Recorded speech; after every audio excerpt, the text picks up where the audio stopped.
욥이 풍자하여 이르되 나는 지난 세월과 하나님이 나를 보호하시던 때가 다시 오기를 원하노라. 그때에는 그의 등불이 내 머리에 빛이었고 내가 그의 빛을 힘입어 암흑에서도 걸어 다녔느니라. 내가 원기왕성하던 날과 같이 지내기를 원하노라. 그때에는 하나님이 내 장막에 기름을 발라주셨도다. 그때에는 전능자가 아직도 나와 함께 계셨으며 나의 젊은이들이 나를 둘러 있었으며 젖으로 내 발자취를 씻으며 바위가 나를 위하여 기름 시내를 쏟아냈으며 그때에는 내가 나가서 성문에 이르기도 하며 내 자리를 거리에 마련하기도 하였느니라. 나를 보고 젊은이들은 숨으며 노인들은 일어나서 서며 유지들은 말을 삼가고 손으로 입을 가리며 지도자들은 말소리를 낮추었으니 그들의 혀가 입천장에 붙었느니라. 귀가 들은즉 나를 축복하고 눈이 본즉 나를 증언하였나니 이는 부르짖는 빈민과 도와줄 자 없는 고아를 내가 건졌음이라. 망하게 된 자도 나를 위하여 복을 빌었으며 과부의 마음이 나로 말미암아 기뻐 노래하였느니라. 내가 의를 옷으로 삼아 입었으며 나의 정의는 겉옷과 모자 같았느니라. 나는 맹인의 눈도 되고 다리 저는 사람의 발도 되고 빈궁한 자의 아버지도 되며 내가 모르는 사람의 송사를 돌보아 주었으며 불의한 자의 턱뼈를 부수고 노획한 물건을 그 이새에서 빼내었느니라.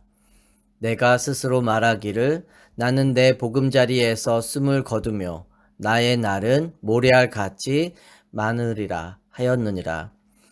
내 뿌리는 물로 뻗어나가고 이슬이 내 가지에서 밤을 지내고 갈 것이며 내 영광은 내게 새로워지고 내 손에서 내 화살이 끊이지 않았노라. 무리는 내 말을 듣고 희망을 걸었으며 내가 가르칠 때에 잠잠하였노라. 내가 말한 후에는 그들이 말을 거듭하지 못하였나니 나의 말이 그들에게 스며들었음이라. 그들은 비를 기다리듯 나를 기다렸으며 봄비를 맞이하듯 입을 벌렸느니라. 그들의 의지 없을 때에 내가 미소하면 그들이 나의 얼굴빛을 무색하게 아니하였느니라. 함께 읽겠습니다. 내가 그들의 길을 택하여 주고 으뜸되는 자리에 앉았나니 왕이 군대 중에 있는 것과도 같았고 애곡하는 자를 위로하는 사람과도 같았느니라. 아멘. 욥기 29장은 욥이 하나님과 함께 누렸던 축복들을 회상하며 이야기하는 장면입니다. 1절에서 4절에 보면 욥은 자신과 함께 하셨던 하나님이 다시금 그렇게 해주시기를 갈망하고 있습니다. 하나님이 내 삶에 등불을 비추어 주셨다. 자신의 지난 삶이 하나님과 함께 빗속을 걸어왔던 삶임을 고백하고 있습니다. 또 하나님께서 내 장막에 기름을 발라주셨다고 이야기합니다. 성경에서 기름을 부어주신다 또는 기름이 차고 넘친다는 것은 하나님의 보호하심과 인도하심을 누리는 축복의 상징입니다. 하나님과 나와의 친밀했던 관계를 보여주고 있는 것입니다. 욥의 고백과 같이 하나님이 인도하셨던 과거가 사실이라면 현재의 고난 가운데에도 여전한 하나님의 인도하심이 있는 것입니다. 우리는 하나님에 대해 이해할 때 우리 현재의 상황과 환경을 놓고 판단할 때가 많습니다. 어제 베풀어 주셨던 은혜가 잘 기억되지 않는 것은 무엇 때문인가요? 우리가 오늘을 살고 있기 때문이기도 하지만 현재의 내 형편과 처지로만 하나님을 이해하고 있기 때문입니다. 살면서 내일이 기대와 설렘으로 기다려지는 날들도 있지만 내일이 온다는 것이 두려움으로 작용하는 때도 있습니다. 오늘이라는 현실을 또 살아내야 한다는 것이 막막함으로 주어지는 것입니다. 사람마다 경험하는 고통의 크기와 느낌의 차이가 있겠지만 내가 겪는 고통이기에 나에게만큼은 가장 큰 고통입니다. 그리고 내가 느끼는 고통이기에 누구도 나의 고통을 대신해 주지는 못합니다. 그래서 우리가 어려움 가운데 있는 분들을 보며 저 사람 왜 저래 라고 바라보는 것이 아니라 그럴 수밖에 없는 그만의 상황이 있음을 이해하고 품어줄 수 있어야 합니다. 우리가 현재의 위치와 상황에서 바라보면 일희일비한 삶을 살아갈 수밖에 없을 것입니다. 하지만 현실을 넘어 계시는, 아니, 지금의 현실까지도 포함하고 있는 하나님의 섭리를 믿으면 달라집니다. 세상이 말하는 것처럼 시간이 지나면 괜찮아질 것이라는 장밋빛 희망 정도가 아닙니다. 하나님의 사람으로 더 빚어지고 종국에는 온전한 자로 서게 될 소망을 품고 살아가는 것입니다. 우리가 성경 전체를 통해 하나님의 일하심을 알고 있고 성경이 밝히 보여주는 것처럼 지금도 일하심을 믿고 있습니다.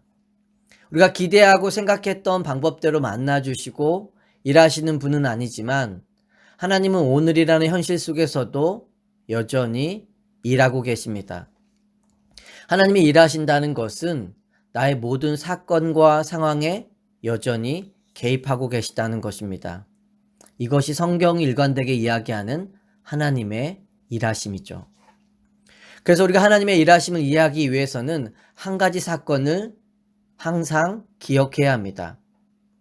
예수 그리스도의 십자가 사건이죠. 내가 하나님을 제대로 이해하기 위해서는 십자가 사건이 갖게 되는 그 의미와 관계를 결코 놓치지 말아야 합니다. 여러분, 십자가 사건을 통해 드러난 하나님은 어떤 하나님이신가요? 자신의 아들을 보내주신 하나님입니다. 그리고 그 아들이 당신께 죄를 범한 자들의 손에 죽음을 앞두고 이런 고백을 하게 하신 하나님이죠. 나의 하나님, 나의 하나님, 어찌하여 나를 버리셨나이까. 우리는 고난과 환난이 찾아오면 하나님이 멀어지시고 나를 떠났다고 생각하고 있지는 않나요? 삶에 주어진 것들로 인해 하나님이 어떤 하나님이신지를 놓치고 있는 것이고 아직도 하나님께서 내게 무엇을 행하셨는지 이해하지 못하는 것입니다. 우리는 구약의 시대와 달리 예수님을 믿는 자들이죠. 예수님을 믿기에 삶에 어떤 특징이 주어지게 되었나요? 예수 그리스도의 이름으로 기도하는 자가 되었습니다. 예수의 이름으로 기도한다는 것은 단순히 다른 종교에서 말하는 신의 이름으로 주문을 늘어놓는 것이 아닙니다. 우린 예수님이 나를 위해 행하신 일에 근거해서 기도하는 것입니다.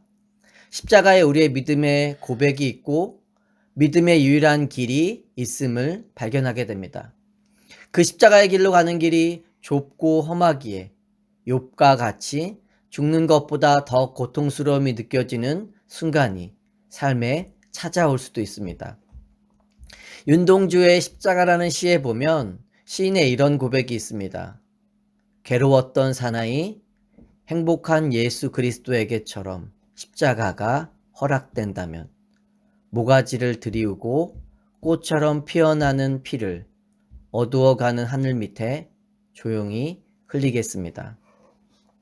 인류의 모든 죄를 짊어져야 했기에 괴로웠던 십자가이지만 죄인을 향한 구원의 길이기에 역설적으로 행복했던 예수 그리스도의 십자가 길입니다.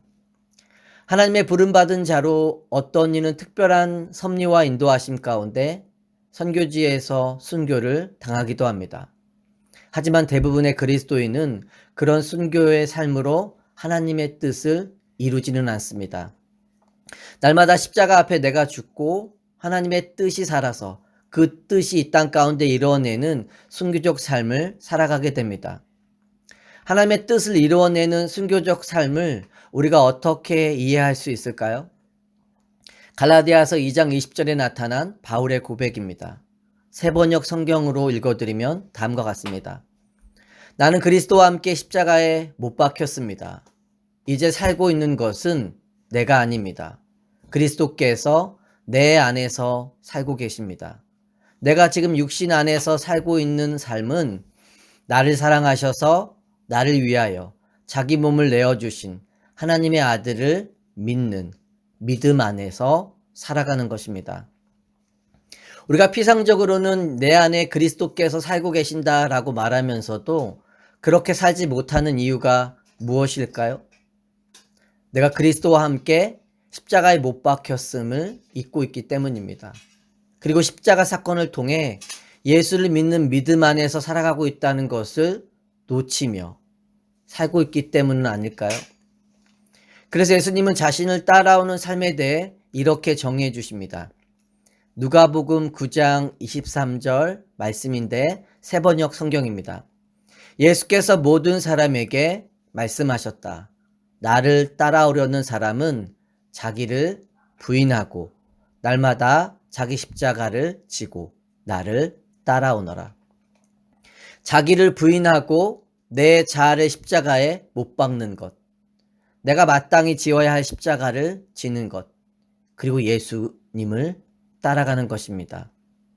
이것은 한 번으로 되는 일이 아니기에 날마다 이루어져야 하는 길입니다.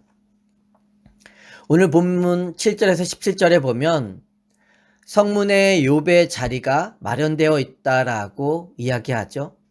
당시 성문에서 중요한 재판이 이루어졌기에 욥이 당대 유력한 자이며 젊은이에서 노년에 이르기까지 모든 사람의 존경을 받는 자였음을 보여줍니다.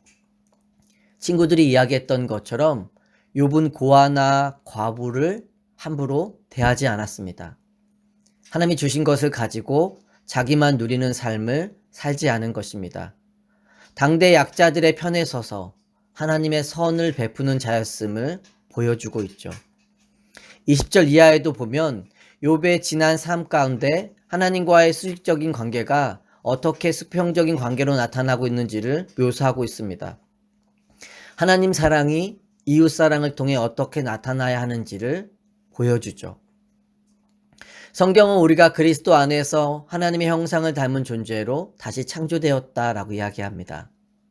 하지만 나의 삶을 보면 편하게 살고 싶습니다. 여전히 나만을 위해 살고 싶은 옛 자아의 모습이 변하지 않고 있음을 깨닫게 되죠. 그래서 우리가 하나님의 형상을 따라 지음받았다는 것이 가장 잘 드러나는 순간이 언제일까요? 사랑할 때입니다. 사랑해 줄 만한 사람을 사랑해 줄 때가 아니라 사랑해 줄 수 없는 자를 향한 사랑으로 나아갈 때입니다. 나의 편안함과 누림을 내려놓고 섬기는 자리로, 고통받는 삶의 자리로 나아갈 때입니다. 내가 받은 은혜와 신앙적 깨달음을 어떤 방식으로든 전하는 자가 되어야 하는 것입니다. 그것이 내 뜻이 이루어지는 것이 아니라 하나님의 뜻이 이루어지는 삶인 것입니다. 그것을 홀로 이루어가기가 쉽지 않음을 알기에 날마다 성령께서 우리로 하여금 깨닫게 하시고 인도해 가시는 줄 믿습니다. 우리가 믿는 믿음이란 애굽에서 출애굽하여 하나님만을 섬길 수 있는 자리로 인도함을 받는 것입니다. 내가 현실만 바라보면 삶은 여전히 어렵겠지만 현실 속에서도 하나님을 바라보면 분명 다릅니다. 오늘을 살아가고 있는 내 눈이 어디를 바라보고 있을까요? 모든 것이 다 내 뜻대로 되어가는 상황 속에서도 오직 믿을 수 있는 분은 하나님인지, 그리고 다 없어져도 기쁨과 감사를 잃어버리지 않으며 견딜 수 있게 하시는 분이 하나님인지, 참된 위로자가 되시는 하나님만을 믿고 섬기며 위로자의 삶을 살아갈 수 있는 은혜가 있기를 예수 그리스도의 이름으로 축원합니다.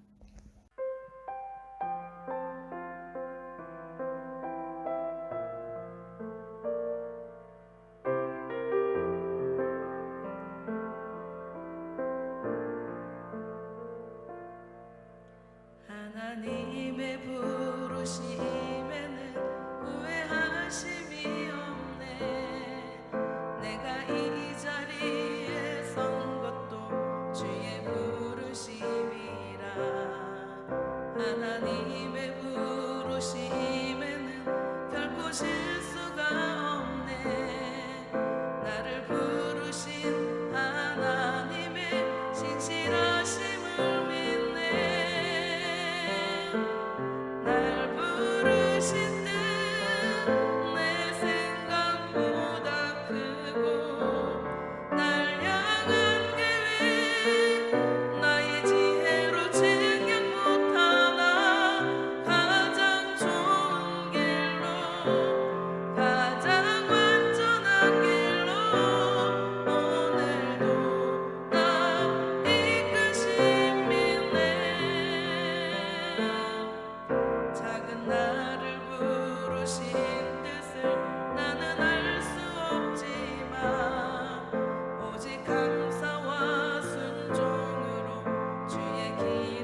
하나님의 부르심에는 후회하심